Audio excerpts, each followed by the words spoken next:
ताज्या बातम्यांसाठी महान करेला सबस्क्राइब करा आणि बेल आयकॉनला क्लिक करा। बारामतीत उमेदवारांना प्रत्येकी 20 लाखाची ऑफर, युगेंद्र पवारांचा गंभीर आरोप। बारामती नगरपालिका निवडणुकीदरम्यान महत्त्वाचा राजकीय खळबळजनक आरोप समोर आला आहे। राष्ट्रवादी काँग्रेस शरद पवार गटाचे नेते युगेंद्र पवार यांनी दावा केला आहे की विरोधी गटाकडून आमच्या पॅनलमधील उमेदवारांना प्रत्येकी 20 लाखाच्या ऑफर्स देऊन पॅनल फोडण्याचा प्रयत्न केला जात असल्याचा गंभीर आरोप त्यांनी केला आहे।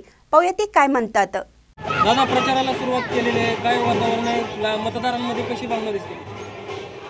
आज खरं तर प्रचाराला सुरुवात आमच्या सगळ्या उमेदवारांनी आता 2-3 दिवसांपासून, पण आज इथं आपण 20 क्रमांक पदयात्रा काढलेली आहे। त्यासाठी मी इथं आवर्जून उपस्थित राहिलो आहे। इथं आमचे उमेदवार आहेत मनोज केंगार आणि त्यांच्या प्रचारात आम्ही सगळे आज इथं आलो आहे। अध्यक्ष आहेत ते पण इथं आहेत आणि आपले नगराध्यक्ष पदाचे उमेदवार बळवराज बेलदार पाटील ते पण आज या प्रचारामध्ये आहेत आणि काँग्रेस, शिवसेना, वंचित बहुजन आघाडी, अपक्ष उमेदवार हे सगळे आमच्यासोबत या प्रचारामध्ये आहेत।